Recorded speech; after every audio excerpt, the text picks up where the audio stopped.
के 6:30 बजे थे। किचन में हल्की हल्की खटपट की आवाजें आ रही थीं। गैस जलने की आवाज, चाय के उबलते पानी की छनक और कहीं कहीं हल्के स्वर में किसी महिला की हंसी। रूही, जिसने अभी हाल ही में अपने लिए एक काम वाली बाई रखी थी, चाय बनाते हुए उस बाई से बात कर रही थी। लेकिन इस सन्नाटे को चीरती हुई एक तेज आवाज ने पूरे घर का माहौल झकझोर दिया। क्या तमाशा लगा रखा है सुबह सुबह? ये घर है या कोई ऑफिस जहां नौकर रखने की जरूरत पड़ रही है? ये आवाज थी सासू मां श्रीमती विमला देवी की। रूही घबरा गई। चाय छोड़कर वह जल्दी से बाहर आई। बाई भी चुपचाप एक किनारे खड़ी हो गई। अम्मा जी, क्या हुआ? रूही ने धीमे स्वर में पूछा। क्या हुआ? तुमसे पूछना चाहिए कि क्यों हुआ। कौन सी महारानी आ गई हो तुम, जो सुबह के बर्तन, झाड़ू और कपड़े तक खुद नहीं कर सकती, तो 4 बजे उठकर सारा घर चमका देती थी। विमला देवी का गुस्सा 7वें आसमान पर था। अम्मा जी, मैं भी उठती हूँ, पर बच्चों को तैयार करना होता है, उनका टिफिन। अरे बस कर बहाने। हमें नहीं चाहिए ऐसे बहाने। घर में मेस की बाइक की तरह आवाज करती हुई ये बाई आएगी और तब तक सफाई भी नहीं होगी, बर्तन भी गंदे रहेंगे और तुम राज करेगी। रूही की आंखें भर आई, लेकिन उसने खुद को संभाला। वह जानती थी कि विमला देवी को जब गुस्सा आता है तो वह कुछ भी बोल सकती हैं। अम्मा जी, वो काम वाली सिर्फ मेरी मदद के लिए है। पूरा दिन घर, बच्चे, ऑनलाइन क्लासेस और ऊपर से घरेलू काम, अकेले नहीं संभलता। तो तुम कह रही हो कि हम झूठे हैं? हमने तो 3-3 बच्चों को पाला, खेती बाड़ी देखी, सास ससुर की सेवा की और एक दिन भी नौकर नहीं रखा। अम्मा जी, जमाना बदल गया है, तभी तो बहुएं भी बदल गई हैं। सास के सामने मुंह चढ़ाकर जवाब देती हैं। तुम्हारी मां ने यही सिखाया है क्या? रूही को यह सुनकर बहुत ठेस पहुंची। उसके होंठ थरथरा गए। उसने कुछ नहीं कहा, बस चुपचाप मुड़कर रसोई में चली गई। पीछे से विमला देवी अब बाई पर बरस पड़ी। तुम भी चली जाओ यहां से। हमें नहीं चाहिए कोई नौकरानी जो घर की लाज उड़वा दे। बाई डर के मारे तुरंत बर्तन छोड़कर निकल गई। रूही की आंखों से आंसू गिरने लगे। वह चुपचाप बर्तन मांजने लगी। हानी, शादी से पहले रूही अपने मायके में एक ब्यूटी पार्लर चलाया करती थी। उसे सजना संवरना, दूसरों को संवारना और आत्मविश्वास देना बहुत पसंद था। चेहरे पर मुस्कान और आंखों में हुनर की चमक लिए वह अपने ग्राहकों को नए रूप में सजाती थी। लोग उसके हाथों के हुनर के दीवाने थे। लेकिन शादी के बाद जैसे ही वह अपने ससुराल आई, सब कुछ बदल गया। सासू मां विमला देवी को उसका यह काम जरा भी पसंद नहीं था। पार्लर चलाना क्या कोई बहू के करने का काम है? विमला देवी अक्सर ताना देती, घर की इज्जत है कोई, दुकान नहीं। रूही चुप रही। उसने अपने सपनों को घर के किसी कोने में बंद कर दिया था। पूरे 2 साल तक वह घर में ही रही। किचन, झाड़ू पोंछा, बच्चों की देखभाल, मेहमानों की सेवा, सब कुछ किया बिना किसी शिकायत के। लेकिन एक दिन दिल के किसी कोने में दबी वह चाह फिर से उभरी। रात को जब सब सो चुके थे, रूही ने हिम्मत जुटाकर अपने पति अंकित से कहा, मैं फिर से पार्लर का काम शुरू करना चाहती हूँ। घर के बाहर वाला जो कमरा है उसमें। आपसे पूछे बिना कुछ नहीं करूंगी। अंकित ने कुछ देर सोचा, फिर मुस्कुराते हुए कहा, अगर तुम्हें इससे खुशी मिलती है तो बिल्कुल करो, मैं तुम्हारे साथ हूं। रूही की आंखें भर आईं। सालों बाद उसने अपने दिल की बात कही थी और उसे स्वीकार किया गया। अगले ही हफ्ते उसने घर के बाहर वाले कमरे को एक छोटे से पार्लर में बदल दिया। आईना, कुर्सी, मेकअप किट, स्किन ट्रीटमेंट्स और एक name plate, Ruhi's beauty touch by appointment only. धीरे धीरे उसकी मेहनत रंग लाने लगी। मोहल्ले की महिलाएं आने लगीं। कॉलेज की लड़कियां ब्यूटी टिप्स लेने लगीं। रूही की आंखों में आत्मविश्वास लौट आया। हर ग्राहक के चेहरे की खुशी रूही के मन को तृप्त करती। लेकिन यही सब विमला देवी को कांटे की तरह चुभ रहा था। दिन भर ये औरतें घर में आ जाती हैं। ये पार्लर नहीं, नाटक है। घर की बहू ऐसे खुलेआम मर्दों के सामने सजाती संवारती नहीं फिरती। उन्होंने ताने देना शुरू कर दिया। और जब रूही ने बर्तन और सफाई के लिए एक बाई रख ली तो जैसे आग में घी पड़ गया। अब नौकर भी रखोगी? औरत काम के लिए बनी है, आराम के लिए नहीं। ये घर है या ब्यूटी सलून? लेकिन इस बार रूही चुप नहीं रही। उसके अंदर अब आत्मनिर्भरता की ताकत थी, अपने हुनर का विश्वास था। अचानक से विमला देवी का फोन बजा। स्क्रीन पर नाम था बिटिया। उन्होंने तेजी से कॉल उठाया और घबराई हुई आवाज में बोल। अचानक से विमला देवी की बेटी का फोन आया। सासू माँ ने फोन उठाते ही घबराई हुई आवाज में पूछा, अरे बेटा, ये सब क्या हो गया? कैसे हुआ ये? रूही उस वक्त किचन में थी, लेकिन सासू माँ की आवाज में चिंता सुनते ही वह जल्दी से हाथ पोंछती हुई कमरे की ओर भागी। क्या हुआ मम्मी जी? दीदी को कुछ हो गया क्या? वह सहमे स्वर में पूछ बैठी, लेकिन सासू माँ का चेहरा गुस्से से तमतमा उठा। तुमसे कहा था ना, किचन का काम पहले पूरा करो, हर बात में टांग मत अड़ाया करो, बाद में बात करना अपनी ननद से। रूही रुकी नहीं, धीमे स्वर में फिर बोली, मम्मी जी बस इतना तो बता दीजिए, दीदी को क्या हुआ? सासू माँ ने जैसे मजबूरी में जवाब दिया, कुछ नहीं हुआ, उसके सासू माँ बाथरूम में गिर गई हैं और थोड़ी चोट लग गई है। अब जाकर चाय बना, मेरी बातों में मत घुसा कर। रूही चुपचाप वापस मुड़ गई। उधर सासू माँ फोन बेटी से बेहद प्यार से बात कर रही थी। बेटा, तू हॉस्पिटल की भागदौड़ में खुद को मत भूल जाना, खाना पीना सही से करना, किसी की सेवा करते करते खुद की तबीयत खराब मत करना, खुद का ध्यान रखना सबसे जरूरी है। ये सब सुनते सुनते रूही के मन में एक हुक सी उठी। मेरी ननद की सासू माँ को चोट लगी है और मेरी सासू माँ को अपने चाय की पड़ी है। एक बार भी नहीं पूछा कि मैंने कुछ खाया या नहीं। उसका मन भारी हो गया, लेकिन उसने मन को समझाया और चुपचाप किचन में आकर काम में लग गई। सासू माँ ने कुछ देर पहले ही कहा था, आज तो पकोड़े खाने का बहुत मन कर रहा है और अदरक वाली चाय भी बना देना। रूही ने बेसन निकाला, प्याज काटे और पकोड़े का घोल तैयार करने लगी, साथ ही अदरक कूटकर चाय चढ़ा दी। उसके मन में बहुत कुछ चल रहा था, मगर चेहरे पर वही शांत घरेलू बहू वाला भाव था, जैसे हर बात को अपने अंदर समेट लेना ही उसका धर्म हो। चाय और पकोड़े बनाकर रूही थाली में सजाकर सासू माँ के पास ले गई। सासू माँ ने बिना कोई प्रतिक्रिया दिए थाली ले ली और आराम से पलंग पर बैठकर खाने लगी, जैसे कुछ हुआ ही नहीं था। चेहरे पर कोई चिंता, कोई दुख नहीं, बस चाय की चुस्कियों के साथ गर्म पकोड़ों का आनंद ले रही थी। रूही ने हल्की निगाहों से उन्हें देखा और बिना कुछ कहे चुपचाप वापस किचन में चली गई। उसके मन में उथल पुथल चल रही थी। जिस ननद को बचपन से देखा, जिसके साथ कितनी यादें जुड़ी थीं, आज उसकी सासू माँ को इतनी गंभीर चोट लगी है और यहाँ घर में जैसे कुछ हुआ ही नहीं। रूही ने अपने हिस्से के बाकी बचे काम निपटाए, बर्तन धोए, चूल्हा साफ किया और पूरे घर को जल्दी जल्दी समेटा, ताकि वह चैन से अपनी ननद से बात कर सके। काम निपटाने के बाद जैसे ही वह अपने कमरे में गई, मोबाइल उठाकर तुरंत अपनी ननद को कॉल किया। उधर से थकी, कमजोर आवाज आई, हाँ भाभी। रूही का दिल धक से रह गया। दीदी क्या हुआ? कैसी है सासू माँ? मम्मी जी ने कहा था गिर गई, लेकिन ज्यादा कुछ नहीं बताया। उधर से ननद की भर्राई हुई आवाज आई, भाभी बहुत बुरी तरह गिर गई, बाथरूम में फिसल गई, कूल्हे की हड्डी टूट गई है, डॉक्टर्स कह रहे हैं ऑपरेशन करना पड़ेगा और कम से कम 4-5 महीने का बेड रेस्ट होगा। अभी अभी उन्हें ऑपरेशन थिएटर ले जाया गया है। ओह दीदी, बहुत दुख हुआ सुनकर। आप ठीक हो ना? कुछ खाया पिया? नहीं भाभी, सुबह से कुछ खाने का होश ही नहीं रहा। एक तरफ हॉस्पिटल की भागदौड़, दूसरी तरफ चिंता और ऊपर से घर भी देखना है। पता नहीं कैसे संभालूंगी सब कुछ। उसकी आवाज टूटने लगी। रूही की आंखों में नमी आ गई। एक ओर उसका दिल ननद के लिए तरफ उठा, दूसरी ओर मन में कसक सी उठी, काश मम्मी जी भी कुछ कहती, कुछ सहानुभूति दिखाती। लेकिन उन्होंने तो जैसे कुछ सुना ही नहीं था। आराम से पकोड़े खाकर टीवी देखने में मगन थी, मानो उनकी ही बेटी का दुख कोई सामान्य सी बात हो। रूही फोन पर बोली, दीदी आप बिल्कुल चिंता मत करो, मैं हूं ना, जो भी जरूरत होगी बताना, मैं आ जाऊंगी या जो भी कर सकूं मदद करूंगी, खुद को कमजोर मत समझना।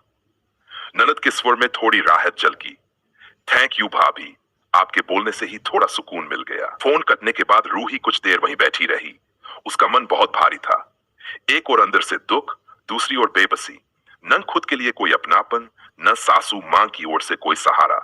लेकिन उसने मन को मजबूत किया और धीरे से बोली, जो करना है खुद ही करना है, अब किसी से उम्मीद करना बेकार है। उसने आंखें पोंछी और अगले काम के लिए उठ खड़ी हुई। जीवन में जैसे हर दिन एक नया इम्तिहान होता है, चुपचाप सहना, फिर भी मुस्कुराना। अगले सुबह रूही जल्दी उठ गई। उसने अपने पति के लिए नाश्ता बनाया, अस्पताल ले जाने के लिए थाली में गर्म गर्म खाने के डिब्बे सजाए, सबके लिए सादा और पौष्टिक खाना। खासकर ननद की सासू मां के लिए जो ऑपरेशन से गुजर चुकी थीं। पति तैयार थे और दोनों मिलकर अस्पताल के लिए निकल पड़े। अस्पताल पहुंचते ही रूही ने अपनी ननद को गले लगाया। उसके चेहरे पर थकान और चिंता साफ झलक रही थी। रूही ने धीरे से उसका हाथ थामा और बोली, दीदी चिंता मत कीजिए, हम सब आपके साथ हैं। कोई भी जरूरत हो आप जरूर बताइएगा। अब ये आपकी अकेली जिम्मेदारी नहीं है। ननद की आंखें नम हो गई।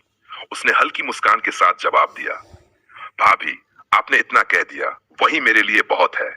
जो भी जरूरत होगी मैं आपको जरूर बताऊंगी। रूही ने खाना निकाला, सबको प्रेम से परोसा और कुछ देर वहीं बैठकर ननद का मन भी हल्का किया। फिर अस्पताल का माहौल देखकर वह और उसके पति घर लौट आए। घर आते ही रूही थकी हुई थी, लेकिन जैसे ही दरवाजा खोला ड्राइंग रूम से उसकी सासू मां की ऊंची आवाज सुनाई दी। वह कुछ सोचती हुई धीरे धीरे अंदर बढ़ी और देखा कि सासू मां फोन पर अपनी बेटी से बात कर रही थी। शादी का मतलब ये थोड़ी होता है कि तुम किसी की घर की नौकरानी बनकर रहो। दिन रात वही सासू मां की सेवा, वही खाना पीना, वही हॉस्पिटल की भाग दौड़। और सुनो, ये मत भूलो कि तुम अकेली बहू नहीं हो उस घर की। तुम्हारे देवर देवरानी भी हैं। भले ही दूसरे शहर में रहते हैं, लेकिन जिम्मेदारी तो सबकी होती है ना। अगर उन्हें सच में मतलब होता तो अब तक वो भी आ गए होते, ले जाते अपनी सास को अपने घर देखभाल के लिए। बस तुम ही क्यों झेलो ये सब। रूही दरवाजे के पास खड़ी सब कुछ सुन रही थी। उसकी आंखें फैल गई। ये वही सासू मां थी जो अपनी बेटी की परेशानी में एक बार भी अपने मन की कोमलता नहीं दिखा पाई और अब वही उसे उल्टा सीधा समझा रही थी। रूही को बहुत बुरा लगा। उसकी ननद सुबह कितनी टूटी हुई थी और यहाँ सासू मां उसे सहारा देने की जगह उसे तोड़ने में लगी थी। लेकिन रूही ने कुछ नहीं कहा। उसने गहरी सांस ली, अपने आंसुओं को अंदर ही रोक लिया और चुपचाप अपने कमरे में चली गई। दिल में खिन्नता थी पर होंठों पर मौन। वह जानती थी कि अब कुछ भी कहने का कोई फायदा नहीं होगा। वह चाहती थी कि किसी दिन उसकी सासू मां भी उस इंसान की भावनाओं को समझे जो बिना किसी स्वार्थ के सबके लिए दौड़ रही है, चाहे वो खुद रूही हो या उसकी ननद।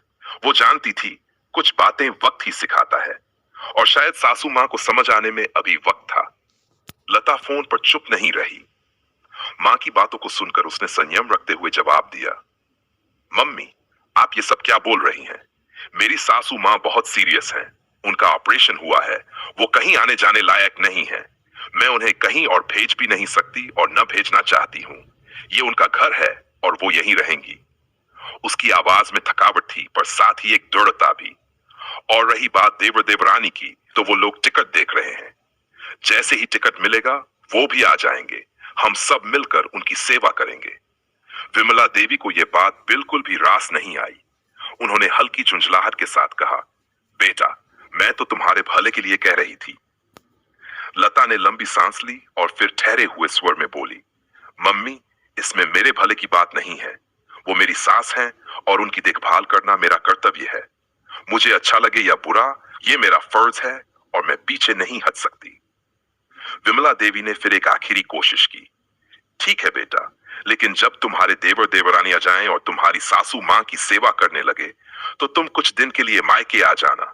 थोड़ा आराम भी मिल जाएगा तुम्हें। लता ने तुरंत इनकार कर दिया, मम्मी मैं कैसे आ जाऊं? जब सब लोग साथ होंगे तब तो और भी जरूरी है कि मैं वहीं रहूं। किसी के आने से मेरी जिम्मेदारी खत्म नहीं होती। लेकिन विमला देवी मानने को तैयार नहीं थी। उन्होंने फिर तर्क दिया, तो तुम ही क्यों इतनी भागदौड़ करोगी? तुम्हारी देवरानी भी तो है सेवा करने के लिए। जब वो आ जाए तो तुम चुपचाप कुछ दिन के लिए मायके आ जाना। बहुओं को आराम की भी जरूरत होती है। फोन पर गहरी खामोशी छा गई। लता कुछ पल चुप रही। उसके मन में बहुत कुछ उमड़ रहा था, लेकिन उसने कुछ नहीं कहा। वो जानती थी कि मां की सोच बदलना मुश्किल है। अब वो बस इतना चाहती थी कि अपनी सासू मां के लिए वो वही करे जो एक बेटी करती है। और उधर दरवाजे की ओर से खड़ी रूही ये सब सुन रही थी, मन में बहुत कुछ लिए लेकिन जुबान पर ताला लगाए। रूही ये सब चुपचाप सुनती रही। सासू मां रोज अपनी बेटी लता को मायके बुलाने की जिद करती और लता हर बार बड़ी समझदारी से जवाब देती, मम्मी मेरी जरूरत ससुराल में है ना कि मायके में। मुझे नहीं आराम करना, मुझे बस अपनी सासू मां की सेवा करनी है। रूही को ये दोहरा मापदंड खटकने लगा। मेरे मायके जाने की बात आती है तो मम्मी जी के तेवर बदल जाते हैं, जैसे मैंने कोई गुनाह कर दिया हो। लेकिन दीदी को बार बार खुद बुला रही हैं मायके आने के लिए। क्यों? सिर्फ इसलिए कि वो अपनी बेटी है। उसका मन अंदर ही अंदर खौल उठा। वो सोचने लगी, अब वक्त आ गया है मम्मी जी को उनकी सोच का आईना दिखाने का। उसी रात उसने अपने पति से बात की। मैं कुछ दिन के लिए मायके जाना चाहती हूँ, बहुत समय हो गया मम्मी पापा से मिले हुए। पति ने बिना ज्यादा सवाल किए हामी भर दी। ठीक है, तुम टिकट बुक करवा लो, मैं तुम्हें छोड़ आऊंगा स्टेशन। रूही ने तुरंत अपने भाई को फोन किया और सारी जानकारी दे दी।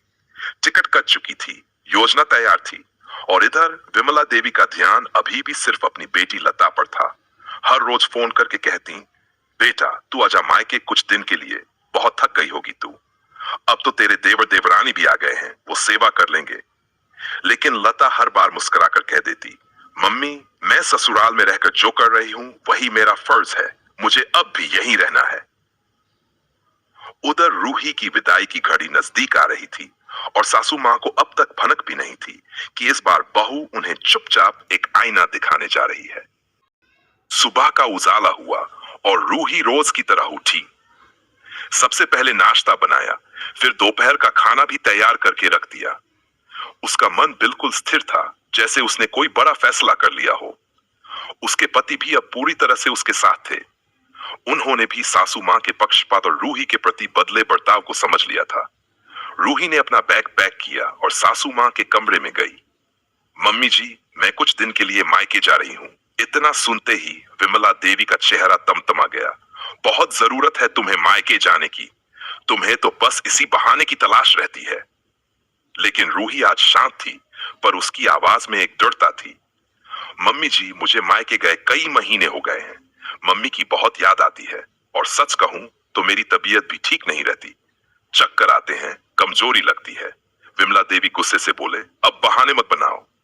जब सब कुछ ठीक चल रहा है तो मायके जाने की क्या जरूरत है। रूही ने गहरी सांस ली और बहुत संयम से कहा, मम्मी जी जब दीदी के सासू मां का अभी अभी ऑपरेशन हुआ है और वो इतनी सीरियस हैं, तब भी आप उन्हें बार बार मायके बुला रही हैं। उन्हें कहती हैं तुम्हारी जिम्मेदारी नहीं है सेवा करना। उन्हें भड़काती हैं अपनी सास के खिलाफ। और इधर आप बिल्कुल ठीक ठाक हैं, फिर भी मुझे मायके जाने से रोक रही हैं। रूही ने एक पल की चुप्पी के बाद सधे हुए शब्दों में कहा, दीदी से तो आप कहती हैं कि तुमने ठेका ले रखा है क्या अपनी सासू मां का, तो क्या मम्मी जी मैंने आपका ठेका ले रखा है? विमला देवी जैसे पत्थर हो गई हों, उनके पास कोई जवाब नहीं था। रूही अब पीछे नहीं हट रही थी, आज उसने अपने हक की आवाज खुद बुलंद की थी। रूही अपने मायके चली जाती है। घर में सासू मां अकेली रह जाती हैं। पति ऑफिस में होते हैं और घर में पहले जैसी चहल पहल नहीं होती। रूही की गैर मौजूदगी में घर का सन्नाटा विमला देवी को धीरे धीरे काटने लगता है। पहले दिन तो उन्हें राहत सी लगती है, चलो कुछ दिन चैन से रहूंगी, ना कोई सवाल ना कोई उलाहना। लेकिन अगले ही दिन से उन्हें वो छोटी छोटी चीजें याद आने लगती हैं। सुबह की गर्म चाय, समय पर बना खाना, रूही की वो मीठी आवाज जो हर बात में मम्मी जी कहती थी।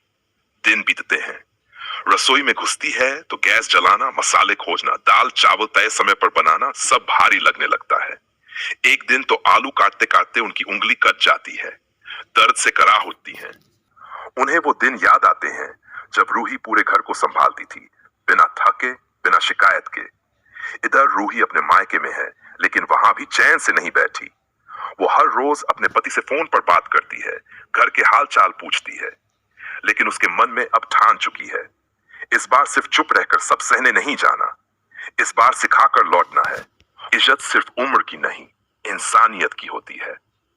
विमला देवी खुद फोन उठाती हैं और अपनी बेटी लता को कॉल करती हैं।